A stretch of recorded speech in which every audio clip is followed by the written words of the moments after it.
وہ چاہتا تھا کہ پیاری کا خوبصورت چہرہ ہر وقت اس کے سامنے رہے اور وہ اسے پڑھاتا رہے۔ رفتہ رفتہ پڑوس میں سرگوشیاں ہونے لگی۔ عبدالکریم اور پیاری کے عشق کا چرچا شروع ہو گیا۔ کسی نے پیاری کے والدین کو بھی خبر کر دی۔ چنانچہ ایک دن یکایک سواری لے کر وہ دروازے پر آ گئی۔ پیاری اور اس کی بہنوں کو رخصت کرنے کے لیے ڈولیوں میں بٹھا دیا گیا۔ عبدالکریم کی حالت نہایت ہی خراب تھی۔ اس کی آنکھوں سے آنسو جاری تھے اور چہرہ فرقت کے جوش سے تپ رہا تھا۔ دیکھتے ہی دیکھتے پیاری کی حالت بھی خراب ہونے لگی۔ اندیشہ ہوا کہ لڑکی کا دم نہ نکل جائے، چنانچہ چند لمحوں کے لیے عبدالکریم اور پیاری کو اثر نو بات کرنے کی اجازت دے دی گئی۔ پیاری نے عبدالکریم سے صرف اتنا پوچھا، آپ دیو کب آئیں گے؟ عبدالکریم نے بے قراری سے جواب دیا، تم پہنچو، میں پیچھے پیچھے آتا ہوں۔ عبدالکریم کا اپنے گھر میں وقت گزارنا عذاب ہو گیا تھا۔ پھر صبح صبح اندھیرے ہی میں اس نے ہاتھ منہ دھوئے اور ناشتہ کیے بغیر بڑا گاؤں سے پیدل دیو روانہ ہو گیا۔ وہ گھنٹوں بھوکا پیاسا چلتا رہا، اس نے کہیں دم نہ لیا۔ آخر دوپہر کے وقت وہ اپنی چچی کے گھر پہنچ گیا۔ عبدالکریم نے پیاری کو رخصت کرتے وقت سمجھا دیا تھا کہ قرآن ختم ہونے کا ذکر اپنی والدہ سے ہرگز نہ کرنا، بلکہ کہنا ابھی کچھ سپارے باقی ہیں۔ لہٰذا پیاری نے اپنی ماں سے کہا، اماں حافظ بھائی سے کہیے کہ جتنا قرآن باقی رہ گیا ہے وہ ختم کروا دے۔ پیاری کی والدہ بولی، بیٹی یہ کیسے ممکن ہے؟ عبدالکریم کا ہمارے ہاں رہنا دشوار ہے اور روزانہ بڑا گاؤں سے دیو آنا اس سے بھی زیادہ دشوار ہے۔ عبدالکریم وہی موجود تھا۔ اس نے کہا، چچی جان آپ فکر نہ کیجیے، میں بڑا گاؤں سے روز آ کے پڑھا دیا کروں گا۔ چچی کہنے لگی، بیٹا یہ تو ٹھیک ہے لیکن لوگوں کی زبانیں کون پکڑے گا؟ عبدالکریم نے چچی کے قدموں پر سر رکھ دیا۔ ہمیں لوگوں سے کیا مطلب ہے چچی جان، ہمارے دل اور ہماری نیتیں تو صاف ہیں۔ عبدالکریم روزانہ عصر کے بعد بڑے گاؤں سے چلتا اور 8-9 بجے رات تک چچا کے گھر پہنچ جاتا۔ 2 گھنٹے تک وہ پیاری کو قرآن پڑھاتا اور 11 بجے رات کو دیو سے چلتا اور صبح کی نماز بڑا گاؤں میں ادا کرتا۔ یہ سلسلہ 2-2.5 برس تک جاری رہا۔ رفتہ رفتہ دیو میں بھی اس کی آمد و رفت کے متعلق چہ مگوئیاں ہونے لگی۔ آس پاس کی عورتوں نے پیاری کی والدہ سے کہا، عبدالکریم روزانہ بلا ناغہ رات کے وقت تمہارے گھر آتا ہے، کیا تم لوگوں کی عقلوں پر پتھر پڑ گئے ہیں؟ پیاری کے والد جہانگیر میں ملازم تھے۔ مخبروں نے ان کے کان بھر دیے۔ وہ سخت تیش میں وہاں سے دیو آئے۔ انہوں نے اپنی بیوی کو نہایت برا بلا کہا اور پھر کہا کہ خبردار عبدالکریم اب اس گھر میں ہرگز نہ آئے۔ اگر وہ یہاں آیا تو سمجھ لینا مجھ سے برا کوئی بھی نہ ہوگا۔ عبدالکریم رات کے 9 بجے وہاں پہنچا۔ اس نے دستک دی، چچی دروازے پر آئی۔ انہوں نے کریم سے صاف کہہ دیا، میاں تمہیں گھر میں آنے کی اجازت نہیں، فوراً چلے جاؤ اور آئندہ ادھر کا رخ نہ کرنا۔ عبدالکریم سکتے میں رہ گیا۔ اس نے کوئی جواب نہ دیا۔ اسی وقت پیاری ایک کتاب دینے کے بہانے دروازے پر آ گئی۔ چچی نے اسے ڈانٹا لیکن وہ رو کر کہنے لگی، حافظ بھائی سے ایک ضروری بات کرنی ہے۔ اس کی والدہ مکان میں چلی گئی۔ پیاری نے جہانگیر آباد سے والد کی آمد کا ذکر کیا اور بتایا، انہوں نے صاف طور پہ حکم دیا ہے کہ آئندہ تمہیں گھر میں نہ آنے دیا جائے۔ چند لمحوں تک وہ حسرت سے اس کا منہ تکتی رہی، پھر بولی، دیکھو میں تمہیں ایک تدبیر بتاتی ہوں۔ تم جانتے ہو گھر کے سب لوگوں کا خیال ہے کہ اس بالا خانے پر جن رہتے ہیں۔ اگر تم آئندہ مجھے دیکھنا چاہو تو رات کے وقت جن بن کے آ جایا کرو، مگر اس کام میں بہت احتیاط کی ضرورت ہے۔ اگر کسی کو شک ہو گیا تو میرے منہ میں خاک، تمہاری جان کی خیر نہیں۔ عبدالکریم نے کہا، پیاری اب جان کی پرواہ کسے ہے، جان تو ہم ہتھیلی پر لیے ہوئے ہیں۔ مکان کے اندر سے چچی نے ڈانٹ کر پیاری کو بلایا۔ عبدالکریم نے اسے تسلی دی اور کہا کہ تم غم نہ کرنا، میں سب انتظام کر کے 2-3 دن میں آؤں گا۔ محبوب کے کوچے سے وہ بھیگی ہوئی آنکھوں اور جلتے ہوئے سینے کے ساتھ لوٹا۔ پیاری نے ملاقات کی بے مثال تدبیر بتائی تھی۔ اب کریم نے ٹھان لی تھی کہ وہ جن ضرور بنے گا، ہاں سچ مچ کے جنات مار ڈالیں اور ہاں پیاری کے گھر والے ذلیل و خوار کر دیں۔ عبدالکریم وہاں سے چلا تو دل کی عجیب کیفیت تھی۔ پیاری کی صورت مستقل نگاہ کے سامنے رہتی، اس پر کبھی حافظ کی جان صدقے ہوتی، کبھی دل نثار ہوتا۔ دل کی گہرائی سے بار بار آواز آتی کہ حسن کی بارگاہ سے جو بھی فرمان صادر ہو اس کی تعمیل عین فرض ہے۔ دیو سے نکل کر کریم بڑا گاؤں گیا۔ اس نے ضد یا ہیلے کر کے اپنی والدہ سے کچھ روپے لیے اور لکھنؤ پہنچا۔ لکھنؤ پہنچ کر اس نے جن بننے کے لیے تمام ضروری سامان خریدا۔ مختلف قسم کے عطر، اگربتیاں، شیرینی، کوئلے، دیا، سلائی، لوہے کی 7-8 سلاحیں، 2 ہاتھ لمبی اور موٹی، ایک پورا تھان خرید کے اس نے یہ چیزیں باندھ لی اور ایک لمحے بھی آرام نہ کیا۔ لکھنؤ سے وہ سیدھا دیو پہنچا۔ آدھی رات ہو چکی تھی۔ قصبے کے در و دیوار پر سناٹا طاری تھا۔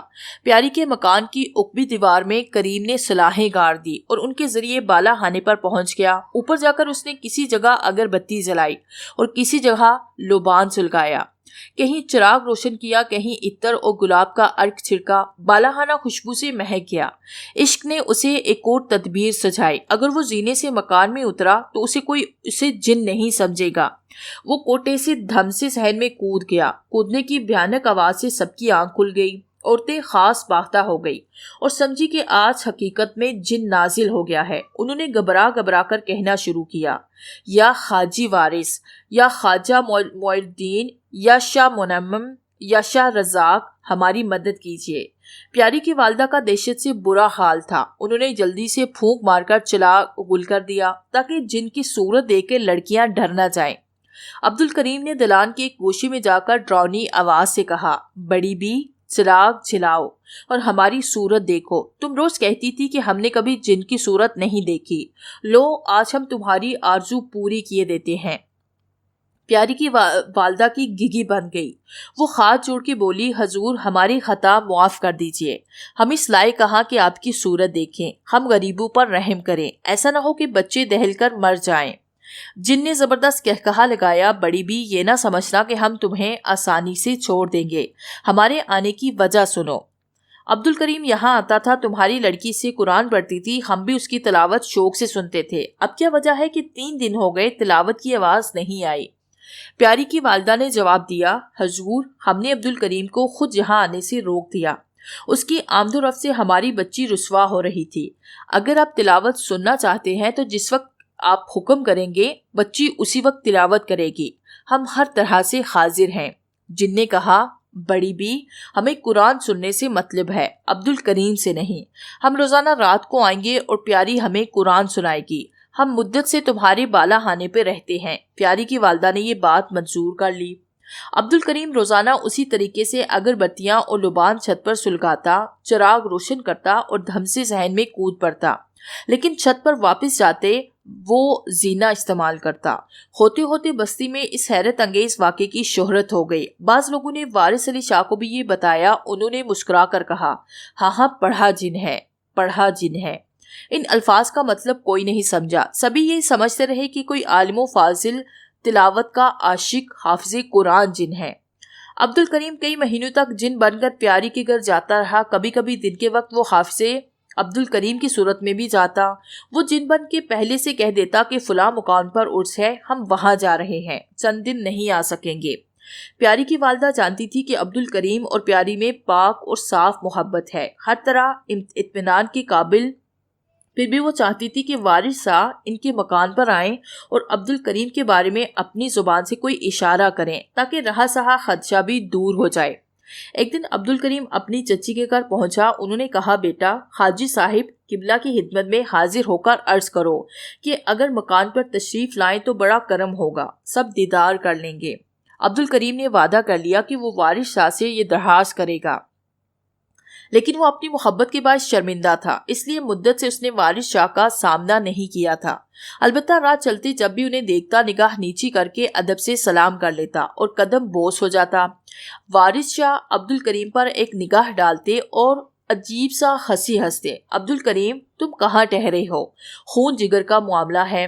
بہرحال وہ چچی کے اصرار پر وارث شاہ کے پاس گیا۔ اس نے چچی کا پیغام انہیں سنا دیا۔ وارث شاہ بولے، اچھا سہ پہر کو چلیں گے۔ عبد الکریم نے لوٹ کر اطلاع دی کہ وارث شاہ سہ پہر کو آئیں گے۔ گھر میں خوشی کی لہر دوڑ گئی۔ عورتوں نے مل جل کے مکان کی صفائی شروع کر دی اور وارث شاہ کی نشست کا آراستہ و پیراستہ کی۔ سہ پہر کو عبد الکریم دوبارہ ان کے پاس گیا۔ وارث شاہ اس کے ساتھ پیاری کے گھر پہنچے اور استراحت کے لیے بستر پر لیٹ گئے۔ عبد الکریم کی چچی اور لڑکیاں وارث شاہ کے ہاتھ پاؤں دبانے لگی۔ عبد الکریم کچھ فاصلے پر دیوار سے پیٹھ لگائے، گردن جھکائے دم بخود بیٹھا تھا۔ اس کے دل کی حالت ناقابل بیان تھی۔ یکایک اس پر رکت طاری ہوئی۔ اس نے اونچی آواز سے رونا چاہا مگر کمال ضبط کیا اور چپکے چپکے آنسو بہاتا رہا۔ وارث شاہ نے کئی مرتبہ دریافت کیا عبد الکریم کہاں ہے؟ پیاری کی والدہ نے اشارے سے بتایا کہ وہ سامنے بیٹھا ہے۔ پیاری نے عبد الکریم کے پاس جا کے کہا، جاؤ تم بھی حضرت کے پاؤں دباؤ نا۔ یہ سنتے ہی عبد الکریم کی حالت خراب ہو گئی، اس کا جسم لرزنے لگا، ہاتھ پاؤں قابو میں نہ رہے، لیکن اسے پیاری کا حکم ٹالنے کی مجال نہ تھی۔ وہ آہستہ آہستہ وارث شاہ کے قریب پہنچا۔ وارث شاہ عبد الکریم کی یہ حالت دیکھ کر مسکرائے۔ انہوں نے کچھ نہ کہا۔ پیاری بھی دوبارہ ان کے پاس بیٹھ گئی۔ جلد ہی یہ کیفیت ہوئی کہ کریم ان کے پاؤں دبانے لگا۔ پیاری بھی وارث شاہ کے پاؤں دبا رہی تھی۔ وارث شاہ یہ تماشا دیکھ کر مسکراتے رہے، پھر اچانک پیاری کی والدہ سے مخاطب ہوئے، پیاری کی ماں، ہم نے بہت سیر کی ہے اور تمام ملکوں میں پھرے ہیں۔ ہم ایک مقام پر پہنچے تو ہمیں ایک بات معلوم ہوئی، ایک شخص کسی لڑکی پر عاشق تھا اور اس کا عزیز تھا۔ لوگوں نے اس کی حالت دیکھ کر بدنامی کا خیال کیا اور اسے آنے جانے کی مخالفت کرنے کے لیے مشورے ہونے لگے۔ طے پایا کہ وہ کسی کے کہنے سننے سے نہیں رکے گا، البتہ لڑکی اگر خود کہہ دے کہ میرے پاس نہ آیا کرو تو مان لیا جائے گا۔ لڑکی کے عزیزوں نے لڑکی کو سمجھایا بجھایا اور مجبور کیا کہ اسے آنے جانے سے منع کر دے۔ چنانچہ وہ آیا تو لڑکی نے دل پر جبر کر کے کہا، اب یہاں نہ آیا کرو۔ عاشق نے کہا، کیا سچ کہتی ہو؟ میں نہ آیا کروں؟ اس نے 3 مرتبہ اس سوال کی تکرار کی۔ جیسے ہی تیسری مرتبہ لڑکی نے نہ آنے کے لیے کہا، عاشق کی روح اس کے قالب سے پرواز کر گئی اور ادھر اس کی جان نکلی، ادھر لڑکی بھی جان بحق تسلیم ہو گئی۔ یہ قصہ سنانے کے بعد انہوں نے ایک لمحے توقف کیا، پھر کہا، سنو، پاک عشق میں خدا مدد کرتا ہے۔ یہ کہہ کے وہ اٹھ بیٹھے۔ انہوں نے پہلے پیاری کی پیٹھ پر پھر کریم کی پیٹھ پر ایک گونسا رسید کیا۔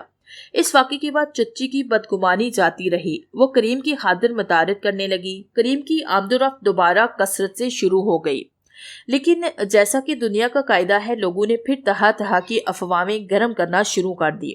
کریم نے احتیاطاً آنا جانا کم کر دیا، مگر وہ رات کو جن بن کر روزانہ وہاں جاتا تھا۔ ایک رات جن کے بحروب میں پیاری سے باتیں کرتے ہوئے اس نے کہا کہ میں لکھنؤ جا رہا ہوں، تمہیں کچھ منگوانا ہو تو بتا دو، لیتا آؤں گا۔ پیاری نے کہا، میرے لیے عقیق پتھر کی ایک تسبیح لیتے آنا۔ کریم کا خیال تھا کہ گھر والے سو رہے ہیں، لیکن اس کی چچی جاگ رہی تھی۔ انہوں نے جن کی باتیں سن لی اور یہ سمجھی کہ کریم نے عمل وغیرہ پڑھ کے پالا خانے کے جن اپنے قبضے میں کر لیے ہیں اور ان کی مدد سے خود جن بن کر یہاں آتا ہے۔ انہیں یقین ہو گیا کہ یہ ضرور کریم ہی ہے، مگر انہوں نے کریم سے کبھی اس کا اظہار نہ کیا۔ کریم کو جن بن کر آتے 3-4 مہینے گزر گئے تھے۔ ایک دن دوپہر کو عبد الکریم آیا۔ چچی نے اس سے پیاری کا پردہ کروایا اور اسے کسی طرح کریم کے سامنے نہیں آنے دیا۔ کریم نے گھر کے اندر سے پیاری کے رونے کی آواز سنی، وہ مضطرب ہو گیا۔ اچانک پیاری روتی ہوئی آئی اور کریم کے سامنے کھڑی ہو گئی۔ اس کی بڑی بہن نے کہا، پیاری، اماں جان نے تمہیں باہر آنے سے منع کیا تھا، پھر تم کیوں آئی؟ پیاری نے جواب دیا، اماں جان کی یہ بات عقل کے خلاف ہے۔ کریم رشتے میں میرے بھائی ہیں اور انہوں نے مجھے قرآن شریف بھی پڑھایا ہے۔ تمام بستی جانتی ہے کہ ان سے میرا پردہ کبھی بھی نہیں تھا۔ اب اگر میں نے پردہ کیا تو لوگ کیا کہیں گے؟ اس میں میری بدنامی ہے یا نہیں؟ میں پوچھتی ہوں، آخر پردے کی وجہ کیا ہے؟ لڑکیاں دم بخود رہ گئی۔ کریم کو نہ جانے کیا خیال آیا، وہ فوراً اٹھ گیا اور جانے لگا۔ چچی نے اسے روکنے کی بڑی کوشش کی، مگر وہ نہ رکا۔ وہ بہت بدخواص تھا، قدم رکھتا کہیں تھا، قدم پڑتا کہیں تھا۔ وہ بڑا گاؤں کی طرف روانہ ہوا، مگر آدھے راستے سے پلٹ کر پھر دیو آ گیا اور پیاری کے گھر پہنچا۔ اندر سناٹا تھا۔ پیاری ایک طرف بیٹھی رو رہی تھی۔ کریم نے اس کی بہنوں سے پوچھا، یہ کیوں رو رہی ہے؟ انہوں نے بتایا، آپ کے جانے کے بعد اماں نے اسے پردے سے باہر آنے کی وجہ سے خوب مارا، مگر وہ برابر یہی کہتی رہی کہ میں کریم بائی سے پردہ نہیں کروں گی۔ اس واقعے نے کریم کی طبیعت پر ایک اور تازیانے کا کام کیا۔ رات ہوئی تو وہ حسب معمول جن بن کر بالا خانے پر گیا اور صحن میں کود پڑا۔ پیاری کی والدہ کو سخت تعجب ہوا کہ کل تو یہ کہہ کر گیا تھا کہ ہم خواجہ کے عرس میں اجمیر شریف جا رہے ہیں، آج کیسے آ گئے؟ انہوں نے آواز دے کر کہا، حضور، کیا عرس میں تشریف نہیں لے گئے؟ جن نے ڈپٹ کر کہا، بی بی، پہلے یہ بتاؤ کہ تم نے کریم سے پیاری کا پردہ کیوں کروایا اور پیاری کو کیوں مارا؟ ہمیں خبر ہو گئی ہے، اس لیے ہم واپس آ گئے۔ ہمیں تمہاری گستاخی سے بہت دکھ ہوا۔ کریم ہم سے جو بھی خدمت لے گا، ہم اس کی بجا آوری کے لیے تیار ہیں۔ پیاری کی والدہ متوش ہو گئی۔ وہ خطا معاف کروانے کے لیے جن کی منتیں کرنے لگی، مگر جن نے ان کی ایک نہ سنے۔ اس نے کہا، ہم اس وقت تو جا رہے ہیں، مگر بہت جلد تمہیں اس حرکت کا مزہ ضرور چکھائیں گے۔ دوسرے دن کریم دن کے وقت دیو آیا اور رشتے کے ایک ماموں کے ہاں ٹھہر گیا۔ رمضان کا مہینہ تھا۔ پیاری کی والدہ کو خبر ہوئی تو جنات کی ناراضگی کے خیال سے وحشت ہونے لگی کہ کوئی مصیبت نازل نہ ہو جائے۔ ویسے بھی جن دھمکی دے کر گیا تھا، چنانچہ انہوں نے اپنے گھر کی ملازمہ کو کئی بار بھیجا کہ جس طرح بھی ممکن ہو وہ عبد الکریم کو لے کر آئے، لیکن کریم ٹس سے مس نہ ہوا۔ روزہ کھولنے کے لیے ممانی نے بھی کریم کے لیے افطاری تیار کی اور پیاری کی والدہ نے بھی بھیجی۔ کریم نے خیال کیا کہ چچی کی افطاری میں پیاری کے ہاتھ لگے ہوں گے۔ اس نے وہی افطاری کھائی اور چچی کو پریشان کرنے کے لیے ممانی والی افطاری میں سے کچھ چیزیں اٹھا کر ان کی بھیجی ہوئی افطاری میں شامل کر دی۔ چچی کے گھر کی ملازمہ برتن لینے آئی تو ساری چیزیں اسی طرح موجود تھی۔ چچی یہ دیکھ کر اور خاص بات ہوئی کہ کریم نے افطاری واپس کر دی۔ رات کو پھر چچی نے ملازمہ کو روانہ کیا کہ کریم کو لے کر آؤ، مگر کریم نہیں گیا۔ آخر چچی خود آئی اور زبردستی اسے ساتھ لے گئی۔ انہوں نے پیاری کو بلانے کے لیے کریم کے پاس بٹھایا اور کہا، پیاری، کریم بھائی کو کھانا کھلاؤ۔ پیاری ایک خوبصورت سینے میں کھانا لے آئی۔ کریم کھانا کھانے لگا۔ اچانک چچی کے خاص بگڑنے لگے۔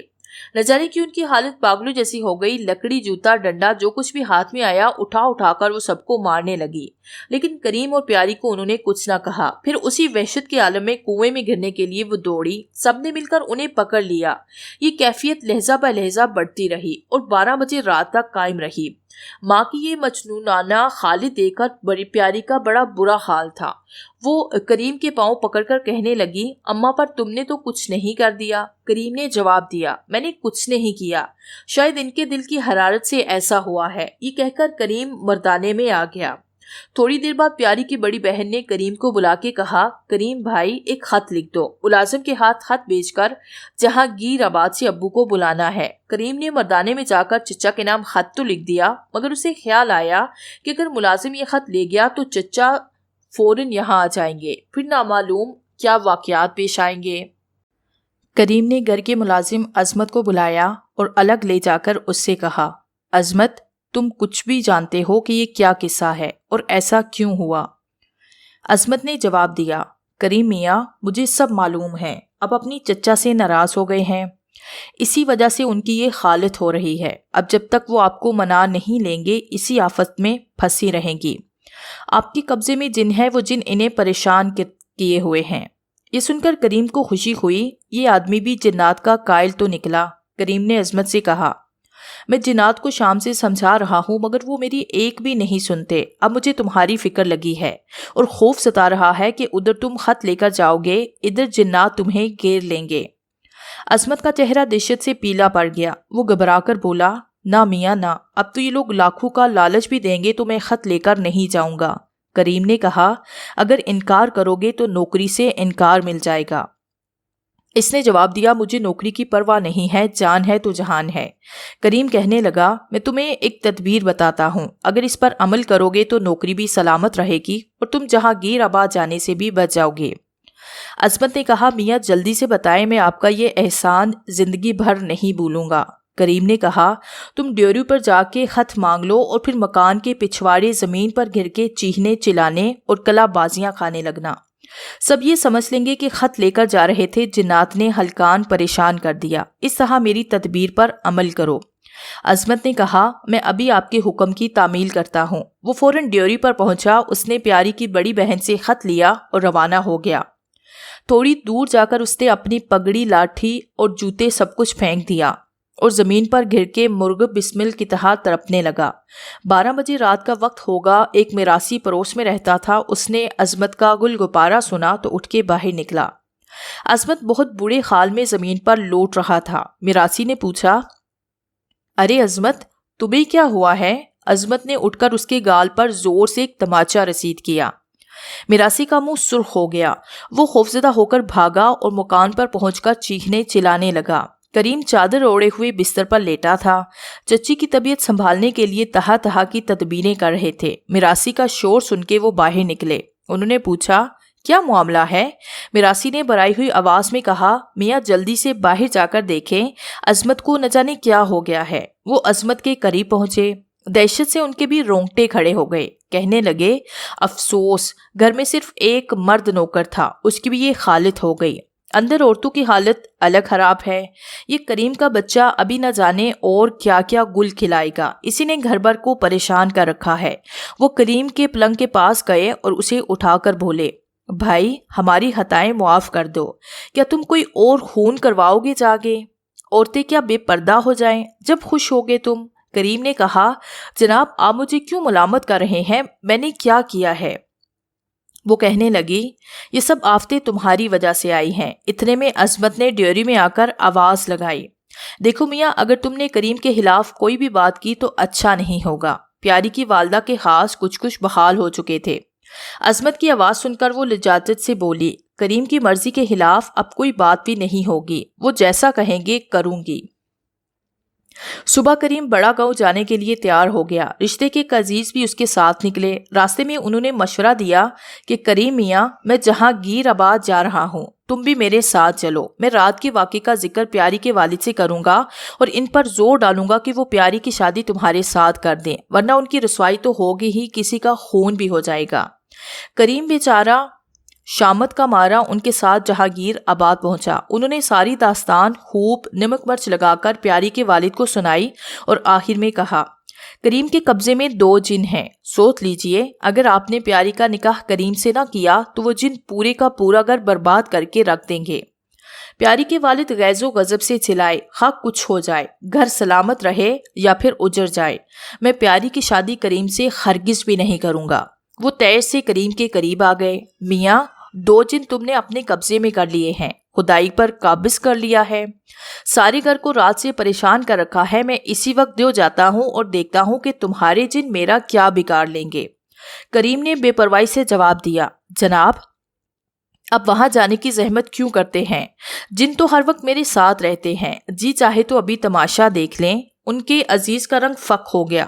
وہ جلدی سے کہنے لگے، کریم میاں، کیا یہاں بھی آبرو کے خواہاں ہو؟ کچھ تو ہوش سے کام لو۔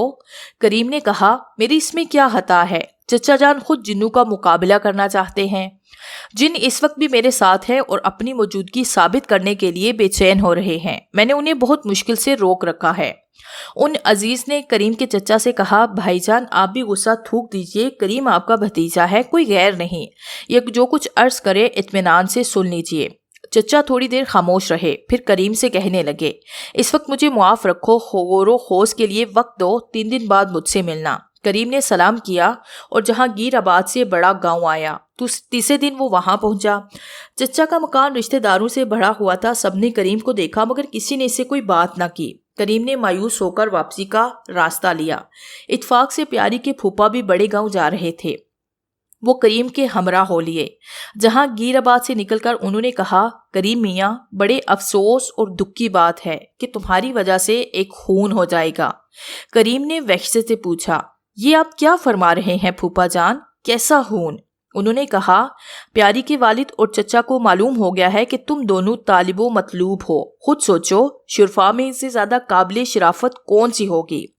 اسی وجہ سے پیاری کے والد نے عزیزوں کو جمع کیا تھا۔ سب نے انہیں مشورہ دیا ہے کہ عزت بچانی ہے تو پیاری کی جان لے لیں۔ اگر انہوں نے اسے مار ڈالا میاں تو تمہیں بھی جان دینی چاہیے، تم اس کے بغیر زندہ رہ کر کیا کرو گے؟ کریم کی قید پاؤں سے جان جیسے نکل گئی، کلیجہ امڑ کر حلق میں آنے لگا۔ وہ بے حد بدخاصی میں وہیں سے دیو کی طرف بھاگا۔ راستے بھر اس کے دل میں طرح طرح کے خیالات پیدا ہوتے رہے۔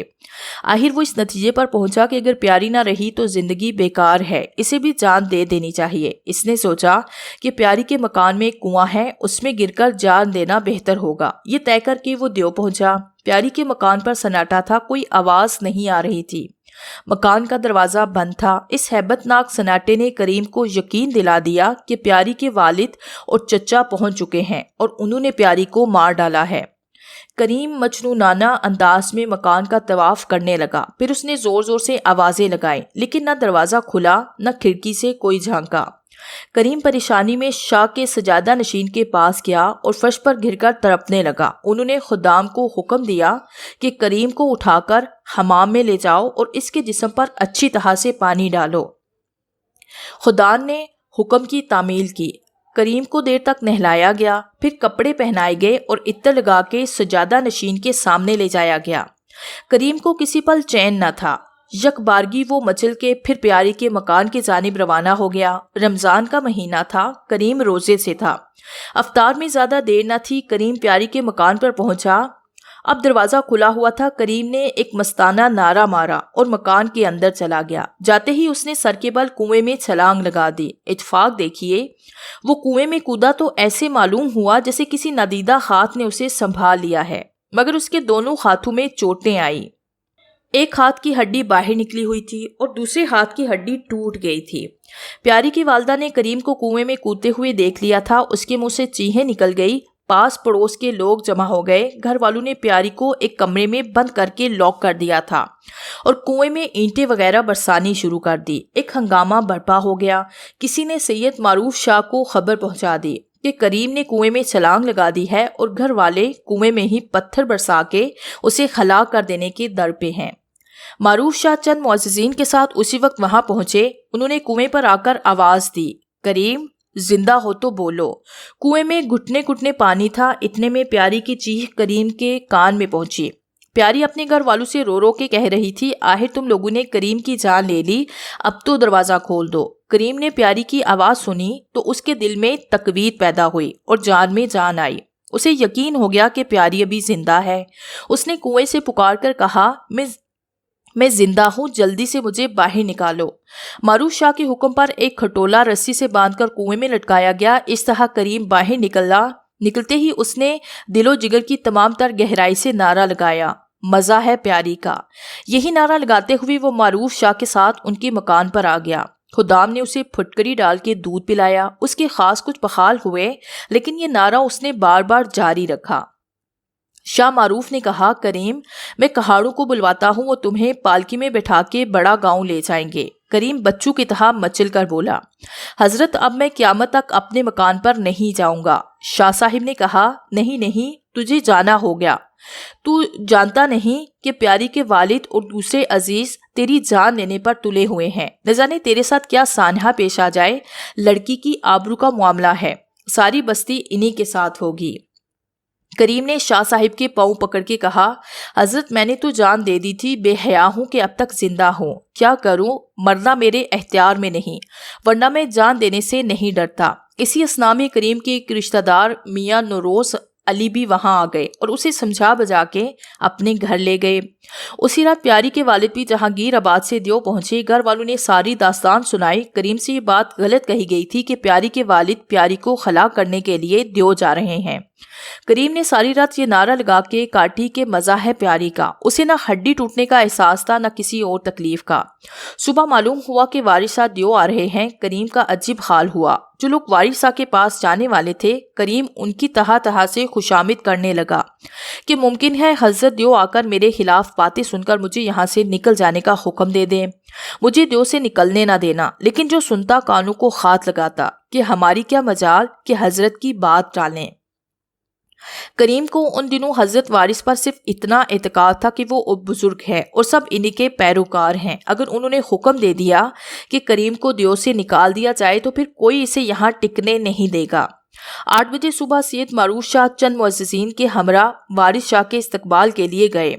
وارث شاہ نے ان کی طرف مسکرا کر دیکھا، کیوں کریم کنویں میں کود پڑا، کیوں ایسا کیوں کیا اس نے؟ پھر معروف شاہ کی طرف دیکھ کر بولے، سنا ہے محبت ہو تو ایسی ہی ہو۔ معروف شاہ نے سارا واقعہ سنا کر کریم اور پیاری کی کیفیت بیان کر دی۔ وارث شاہ نے کہا، ہاں دونوں طرف ہے آگ برابر لگی ہوئی، محبت پاک ہے ان کی محبت، مگر دنیا کے لوگ نہیں مانیں گے اور ان کی بدنامی ہوگی۔ کریم عاشق ہے اور وہ زبردست عاشق ہے۔ کریم کے بارے میں وارث شاہ کی زبان سے یہ الفاظ سن کر لوگوں نے اس کی حمایت شروع کر دی اور کہا، جی حضور کریم تو بہت اچھے آدمی ہیں۔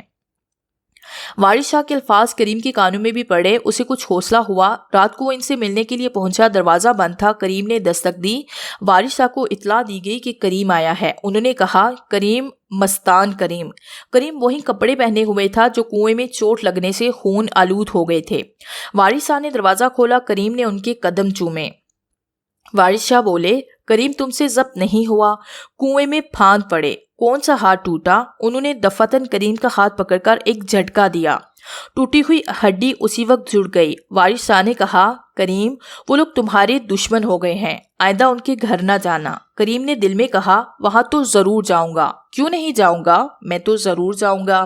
یہ خیال اس کے دل میں آیا تھا کہ وارث شاہ نے پھر تنبیہ کی، دیکھو ہرگز نہ جانا، وہ لوگ تمہیں مار ڈالیں گے۔ کریم ان سے رخصت ہو کر گھر سے باہر آیا۔ عشق کا جن اس کے سر پر سوار تھا، کوئی بات ذہن میں نہیں آئی تھی، بس اسی وقت بے تاب ہو کر وہ پیاری کے مکان تک آ گیا اور اندر گھس گیا۔ عورتوں اور مردوں نے پکڑ کر اسے خوب مارا پیٹا اور پوری طرح سے لہو لہان کر کے باہر نکال دیا۔ کریم پاگلوں کی طرح بستی کے گلی کوچوں میں صدا لگاتا پھرا، مزہ ہے پیاری کا۔ ہنستا حال، بھوکا پیاسا اور دھاڑی مونچھیں بڑھی ہوئی، اسے کسی بات کا بھی ہوش نہیں تھا۔ پیاری کے والدین نے اپنے دروازے پر پہرا لگا دیا تاکہ کریم دوبارہ نہ آ سکے۔ پیاری کی حفاظت کے لیے بھی عورتیں مقرر کر دی گئی۔ ایک دن کریم جس میں ہی یہ صدا لگاتا ہوا مکان کے گرد پھر رہا تھا۔ پیاری کوٹھے پر چڑھ آئی، اس کے پیچھے پیچھے چند عورتیں بھی تھیں۔ انہوں نے پیاری کو پکڑا اور گھسیٹتی ہوئی نیچے لے گئی۔ اسی وقت مکان کا وہ زینہ گرا دیا گیا۔ کریم کی زبان پر دن رات پیاری کے نام کی رٹ تھی۔ لڑکے بالے سے چھیڑ چھاڑ کرتے، کوئی پتھر اور کوئی چپت رسید کر کے بھاگ جاتا، کسی کا جی چاہتا تو دور ہی سے پتھر پھینک مارتا۔ نوبت یہاں تک آ گئی کہ کریم گلی گلی پٹنے لگا۔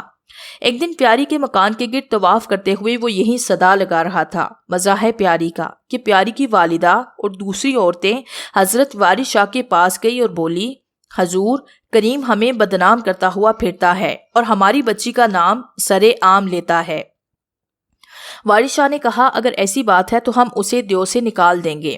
انہوں نے اپنے خادم نور محمد شاہ سے کہا، جاؤ اور اسی وقت کریم کو پکڑ کر لاؤ۔ نور محمد شاہ نے کریم سے مل کر سارا واقعہ بیان کیا۔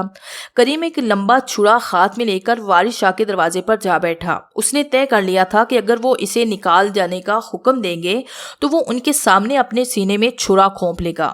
وارث شاہ نے کریم کی حالت دیکھ کر خاموشی اختیار کی اور کوئی ایسی بات نہ کہی جس سے کریم مایوس ہوتا۔ ایک دن کسی نے کریم سے مذاق میں کہہ دیا کہ میاں پتنگ اڑا کر پیاری کے مکان کی چھت پر گرا دیا کرو، پھر پتنگ لینے کے بہانے مکان میں گھس جایا کرو، شاید اسی بہانے تمہیں تمہاری پیاری کا دیدار نصیب ہو جایا کرے۔ کریم نے یہی کیا، وہ پتنگ اڑا کر مکان میں گرا دیتا، پھر خود دوڑ کے اندر چلا جاتا کہ ہماری پتنگ گری ہے، واپس تو، لیکن وہاں سے وہ پٹ پٹا کر نکلتا۔ اسے دن میں کئی مرتبہ اس طرح زود و کوب کیا جاتا۔ ایک دن وارث شاہ کو خبر ہوئی تو انہوں نے کریم کو بلا کر کہا، تم پتنگ ہمارے کوٹھے پر گرایا کرو۔ کریم نے پتنگ اڑانی ہی چھوڑ دی، مگر پیاری کا پیار روز بہ روز بڑھتا ہی چلا گیا، یہاں تک کہ اسے دنیا و مافیہ کی خبر نہ رہی۔ 3 سال اسی کیفیت میں گزر گئے۔ کبھی وارث شاہ اسے بلا کر اس کا حال دیکھ لیتے اور مسکرا دیتے۔ ایک دن انہوں نے کہا، کریم تم ہماری صورت دیکھا کرو۔ کریم نے کہا، حضور دنیا میں پیاری سے زیادہ کوئی ہے ہی نہیں، دیکھوں کسے؟ آپ اس سے زیادہ خوبصورت ہوتے تو آپ کو دیکھتا۔ وارث شاہ ہنس پڑے۔ انہوں نے کریم کو گلے لگا کر کہا، عاشق کے سوا کسی کو یہ جرت نہیں ہو سکتی۔ ایک بار وارث شاہ فتح پور میں مستقیم شاہ کے مقام میں بیٹھے تھے، کریم بھی ان کے ساتھ تھا۔ فتح پور کے ایک بزرگ شاہ نذیر علی وارث شاہ سے ملنے کے لیے آئے۔ وہ بڑی دیر تک ٹکٹکی باندھ کے کریم کی صورت دیکھتے رہے۔ وارث شاہ نے کریم سے کہا، کریم آج دیو میں عجیب واقعہ ہوا، ماں بیٹی میں خوب تکرار ہوئی، وہ لڑکی تمام گھر کو پریشان کیے ہوئے ہے۔ کریم بے قرار ہو گیا۔ وارث شاہ دیو لوٹے تو معلوم ہوا کہ پیاری کے سوا تمام گھر والے بیمار ہیں۔ ان کی واپسی کا علم ہوا تو تمام گھر والوں نے ان سے مل کر انہیں آبیتی سنائی کہ بہت بری حالت ہے۔ وارث شاہ نے کریم کو بلا کر کہا، کریم تم اس کے گھر جا کر صدا مت لگایا کرو، ہاں بزرگوں کے دربار پر جاؤ تو خوب صدا لگاؤ، دیو میں مت لگایا کرو، ان لوگوں کو تکلیف ہوتی ہے۔ ایک دن مغرب کے بعد کریم کو خبر ہوئی کہ پیاری اور اس کی والدہ وارث شاہ کی طرف گئی ہیں۔ کریم بھی وہیں پہنچ گیا اور زنانے حصے کے قریب پہنچ کر صدا لگانے لگا، مزہ ہے پیاری کا۔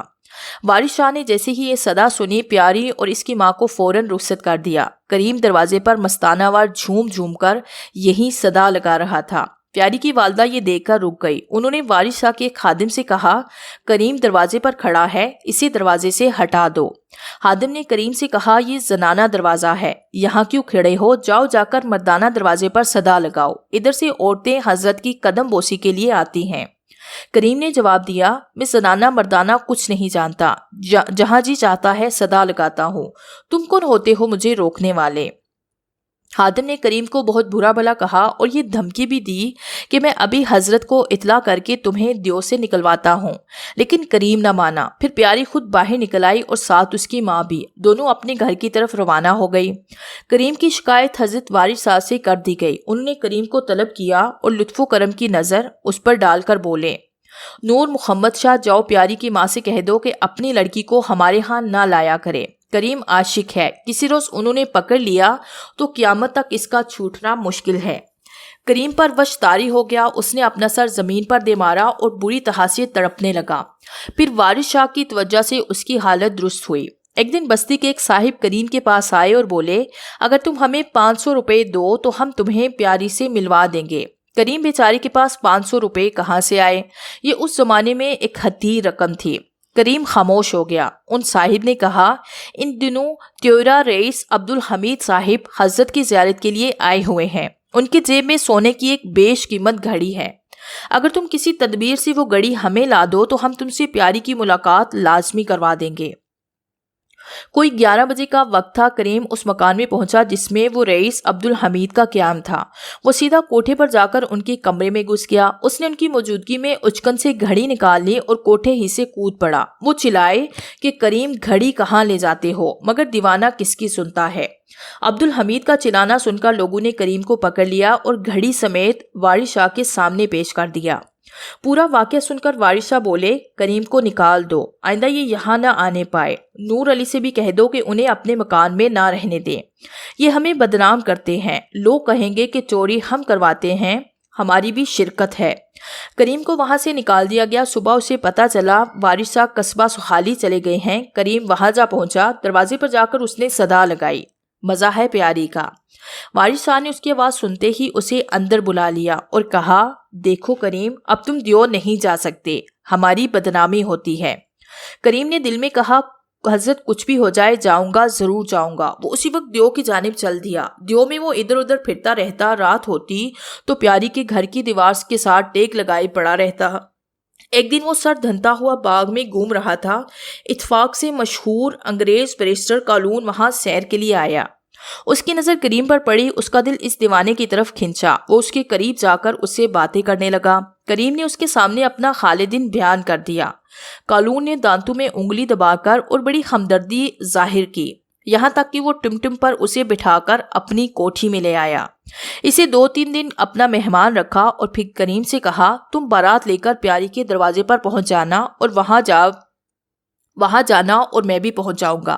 بارات میں 2-3 لوگ ہی شامل ہوں، بھلا پھر میں مقدمہ لڑوں گا اور یہ مقدمہ میں جیت کر تمہاری پیاری تمہیں دلاؤں گا۔ اس کے علاوہ 500 روپے بھی دیے۔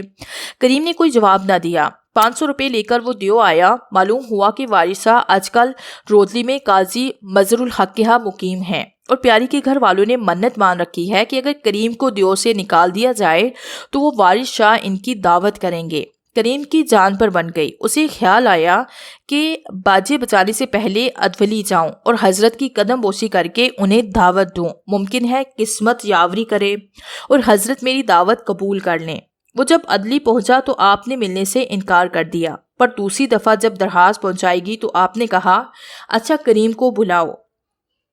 خدام کریم کو ان کے سامنے لے گئے۔ وارث شاہ نے ان سے تمام حال پوچھا اور کہا، کریم، اگر کوئی تم سے یہ کہتا کہ وارث علی کی گردن مار دو، ہم تمہیں پیاری سے ملوا دیں گے، تو تم کیا کرتے؟ کریم نے بے ساختہ کہا، حضور میرا بس چلتا تو اس کام میں بھی ذرا تعامل نہ کرتا۔ وارث شاہ ہنس دیے۔ انہوں نے اٹھ کر کریم کو گلے لگایا، جاؤ، ہم دو میں تمہاری دعوت ضرور کھائیں گے۔ کریم نے ان کے قدم چوم لیے اور چلا گیا۔ قمری مہینے کی 22 تاریخ تھی۔ وارث شاہ دیو لوٹے۔ پیاری کے گھر والوں کی طرف سے دعوت کا اہتمام ہوا اور احترام کا جلوس اٹھا۔ کریم بھی اسی وقت وہاں پہنچ گیا۔ اس نے صدا لگائی، مزہ ہے پیاری کا۔ شرینی وارث شاہ کو پیش ہوئی۔ کریم میں یہ سوچ کر جھومنے لگا کہ اس شیرینی میں پیاری کے ہاتھ ضرور لگے ہوں گے، کاش مجھے بھی ملے۔ مگر عجیب بات ہوئی، خادم نے شرینی سب کو دی مگر کریم کو نہ دی۔ یکایک وارث شاہ نے کریم کی جانب دیکھا اور پوچھا، کریم تمہیں حصہ نہیں ملا؟ کریم زور زور سے نفی میں سر ہلانے لگا۔ وارث شاہ نے اسے اپنے ہاتھ سے مٹھائی دی۔ تھوڑی دیر بعد پیاری کے گھر سے کھانا آیا، اس میں بھی کریم کو حصہ دیا گیا۔ چند دن کریم نے دعوت کا اہتمام کیا اور پیاری کے مکان کا طواف کرنے لگا۔ وہ جو کھانا لے کر آیا اس میں سے کچھ پیاری کے گھر بھجوا دیا۔ کچھ مدت بعد لوگوں نے وارث شاہ سے پھر کریم کی شکایتیں کی۔ وارث شاہ نے اسے دیو سے نکل جانے کا حکم دیا۔ وہ 40 دن تک بستی سے باہر سر پھوڑتا رہا، شب باشی قبرستان میں کرتا تھا۔ ایک دن مجبور ہو کر وہ دیو آیا۔ اس نے حلوائی کی دکان سے حلوہ لیا اور وارث شاہ کے دروازے پر پہنچ کر خدام سے اطلاع کرنے کے لیے کہا۔ انہوں نے انکار کر دیا۔ کریم بے اختیار چوکھٹ پر سر پھوڑنے لگا۔ آخر ایک نوواد کو اس پر ترس آیا۔ اس نے اندر جا کے اطلاع دی کہ کوئی عاشق آیا ہے۔ وارث شاہ نے کہا، عاشق کو کون روک سکتا ہے، آنے دو۔ کریم کو دیکھ کر وہ مسکرائے۔ اس نے حلوہ پیش کیا۔ وارث شاہ بولے، یہ سارا حلوہ پیاری کے مکان پر بھیج دو۔ اتفاق سے ان دنوں پیاری کے رشتے کے ایک چچا وہاں آئے ہوئے تھے۔ انہوں نے کریم کو بلوایا۔ کریم خوش خوش ان کے پاس پہنچ گیا۔ دوپہر کا وقت تھا، گھر میں چولہا گرم ہو رہا تھا۔ انہوں نے کریم کو سمجھایا کہ پیاری کا نام لینا چھوڑ دو اور دیو سے ہمیشہ کے لیے چلے جاؤ۔ کریم نے جوش میں آ کر نعرہ لگایا، مزہ ہے پیاری کا۔ نعرہ سن کر وہ بڑے تلملائے۔ انہوں نے کریم کو پکڑ لیا اور گھڑکی اوٹو سے کہا کہ دستے پناہ گرم کر کے لاؤ۔ تھوڑی دیر بعد وہ دستے پناہ سرخ کر کے لایا گیا۔ انہوں نے کریم کو اس سے داغنا شروع کر دیا۔ ایک شخص نے کریم کو مکان میں جاتے ہوئے دیکھا۔ اندر سے اس نے چیخیں سنی تو دوڑ کر وارث شاہ کو اطلاع کی کہ حضرت لیجئے، فیصلہ ہو گیا، آج کریم ان کے گھر میں بند ہے اور مار ڈالا ہوگا اسے۔ وارث شاہ نے ایک جذب سے کہا، عاشق کو مار ڈالنا دل لگی نہیں۔ یہ کہتے ہوئے وہ دروازے پر گئے۔ انہوں نے خدام کو حکم دیا، ابھی وہاں جاؤ اور کریم کو اپنے ساتھ لے آؤ۔ اس وقت کریم پیاری کے ہاتھ کا سلا ہوا کرتا پہنے ہوئے تھا۔ داغنے اور پٹنے سے کرتا پھٹ گیا تھا۔ کرتا پھٹنے کا اسے سخت رنج تھا۔ داغنے اور کٹنے سے جب کرتا پھٹا تو اسے یہ فائدہ ہوا کہ اسے پیاری کا سلا ہوا کرتا ملا۔ بات آئی گئی ہو گئی۔ کریم اسی حالت میں مستانہ وار نعرہ لگاتا ہوا زندگی کے دن کاٹنے لگا۔ برسات کے موسم میں موسلادھار بارش ہو رہی تھی۔ وارث شاہ فتح پور سہورا میں تھے۔ کریم کو وہیں طلب کر کے انہوں نے حکم دیا کہ تم بہرائچ جاؤ اور کل آ کے ہم سے فتح پور میں ملنا۔ کریم اسی وقت بہرائچ پہنچا اور سید سالار کے مزار پر جا کے بیٹھ گیا۔ اس پر غفلت طاری ہونے لگی۔ اسی حالت میں اس نے دیکھا کہ وہ بڑے گاؤں پر اپنے گھر میں بیٹھا ہے۔ وارث شاہ آئے ہیں اور بولے، کریم اگر تم ہماری دعوت کرو تو تمہیں پیاری مل جائے گی۔ دن پیر اور تاریخ 11 ہوگی۔ اب ہم دیو جا رہے ہیں، تم بھی ہمارے ساتھ چلو۔ خواب میں وہ دیو پہنچا۔ وہاں شاہ کی دربار میں گیا۔ مزار کا تعویذ غائب تھا اور شاہ اپنے مزار کے باہر بیٹھے ہوئے تلاوت کر رہے تھے۔ جیسے ہی کریم پر ان کی نظر پڑی، انہوں نے قرآن بند کر کے کریم کی طرف توجہ کی۔ کریم نے ان کا ہاتھ تھامے کے اشتیاق سے پوچھا، حضور یہ فرمائیے کہ مجھے پیاری کب ملے گی؟ شاہ صاحب نے کہا، جب ہمارے مزار پر چادر چڑھاؤ گے۔ یہ کہہ کر انہوں نے کریم کو رخصت ہونے کا اشارہ کیا اور قرآن کھول کے دوبارہ تلاوت میں مصروف ہو گئے۔ وہ اٹھ کر باہر آیا۔ ایک اجنبی شخص آگے بڑھا۔ اس نے کریم کے ہاتھ میں ایک تھیلی دی اور یہ کہہ کر چلا گیا کہ اس میں 300 روپے ہیں۔ بعد میں کریم نے اس اجنبی کو بڑا تلاش کیا مگر اسے دوبارہ نہ دیکھ سکا۔ وہاں سے کریم پیدل روانہ ہو گیا۔ دوسرے دن فتح پور پہنچا۔ چاند رات تھی۔ اس نے حساب لگایا تو پیر کے دن 11ویں تاریخ پڑ رہی تھی۔ وہ وارث شاہ کے پاس پہنچ گیا اور بولا، حضرت 11 تاریخ کو پیر کے دن آپ کی دعوت ہے۔ وارث شاہ بولے، جمعے والے دن کر دینا۔ کریم نے کہا، حضور نے خود پیر کا دن مقرر فرمایا ہے۔ اچھا پیر ہی صحیح۔ ان سے دن تاریخ طے کر کے وہ دیو پہنچا اور شاہ صاحب کی سجادہ نشین سے اپنے خواب کا ذکر کرنے لگا۔ اس نے شاہ کی شبیہ کی تفصیل سنائی تو سجادہ نشین نے اٹھ کر اسے سینے سے چمٹا لیا اور رونے لگے۔ کریم، بے شک شاہ صاحب بالکل ایسے ہی تھے۔ 11 تاریخ آئی۔ وارث شاہ بھی دیو آ گئے۔ کریم نے ان کے پاس پہنچ کر انہیں سلام کیا۔ وارث شاہ بولے، کریم بے شک شاہ صاحب بالکل ایسے ہی تھے۔ وارث شاہ بولے، کریم شاہ منمم کے مزار پر چادر کب چڑھاؤ گے؟ کریم نے جواب دیا، حضرت ابھی جا کر چڑھاتا ہوں۔ وہ اسی وقت چادر لے کر شاہ منمن کے مزار پر گیا۔ اس نے چادر چڑھائی اور مزار سے باہر آ گیا۔ اچانک اس کا دل مچلنے لگا کہ آج گھر میں گھس کر پیاری کو پکڑ لے آئے گا، جو ہوگا دیکھا جائے گا۔ اسی مستانہ حالت میں وہ کریم شیرازی کا مطلع گنگناتا ہوا دریا کی طرف چلایا۔ راستے میں وارث شاہ کی قیام گاہ تھی، اس کے وہیں قدم رک گئے۔ اس نے سوچا کہ پہلے حضرت کی قدم بوسی کر لوں۔ دروازہ کھلا ہوا تھا، وہ بے جھجک اندر چلا گیا۔ وہاں اسے وارث شاہ دکھائی نہیں دیے، البتہ ایک اور خوشربا جلوہ نظر آیا۔ کریم کے قدم سو من کے بھاری ہو گئے، روح کھنچ کر دل میں آ گئی۔ وہ آئینے کی طرح حیرت زدہ ہو گیا۔ اس کی آنکھیں کھلی کی کھلی رہ گئی۔ کیا دیکھتا ہے کہ وہی نقشہ ہے، وہی رنگ ہے، وہی روئے زیبا ہے جس پر ہزار جان سے قربان ہونے کو جی چاہتا ہے۔ وہی پیاری ہے، گلے میں چندن ہار اور سر پر گلابی دوپٹہ اوڑھے ہوئے بسط ناز وہ مسکرا رہی تھی۔ کریم بے اختیار سر بسوچ ہو گیا۔ کچھ دیر بعد جلوہ جہاں آرا پھر دیکھنے کے لیے اس نے سر اٹھایا، مگر نہ وہ پیاری تھی نہ وہ موہنی صورت، بلکہ وارث شاہ بیٹھے ہوئے تھے۔ پیاری کا کہیں کچھ پتہ نہ تھا۔ کریم کی آنکھوں سے ٹپ ٹپ آنسو گرنے لگے۔ وہ آگے بڑھ کر مرشد کے قدموں پہ چہرہ رگڑنے لگا۔ حضور، یہ کیا تماشا تھا؟ مرشد نے کہا۔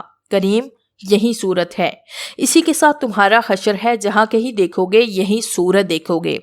ان کے الفاظ سے کریم کے دن کی دنیا پلٹ گئی۔ گزشتہ خیالات اور تصورات اس طرح فنا ہو گئے جیسے کبھی تھے ہی نہیں۔ اس کے قلب پر یہ حقیقت روشن ہو گئی کہ جو کچھ ہے یہی ہے اور یہی صورت ہے، اس کے سوا کچھ بھی نہیں۔ کریم نے دل کی مراد پائی اور وارث شاہ کی شکل میں وہی صورت دیکھی جس نے دونوں عالم سے بیگانہ اور اپنا دیوانہ کر رکھا تھا۔ ماں سوا کے ہر نقش اس کے دل سے مٹ گیا۔ اب وہی عالم افروز حسن اس کے پیش نظر تھا۔ کریم کو لوگ کریم پیاری کہنے لگے تھے۔ کریم نے یہ آخری منظر دیکھنے کے بعد پھر کبھی پیاری کے گھر کا رخ نہیں کیا۔ مرتے وقت تک نہ کبھی اس کا ذکر کیا نہ اس کی فکر۔ ہر زبان پر یہ صدا ہمیشہ رہی، مزہ ہے پیاری کا۔ وارث شاہ کے انتقال کے بعد کریم پیاری برسوں زندہ رہے۔ وہ سال میں 2 مرتبہ ان کے مزار پر نہایت اہتمام سے چادر چڑھاتے۔ اس موقع پر کریم کی حالت دل سوز منظر پیش کرتی تھی۔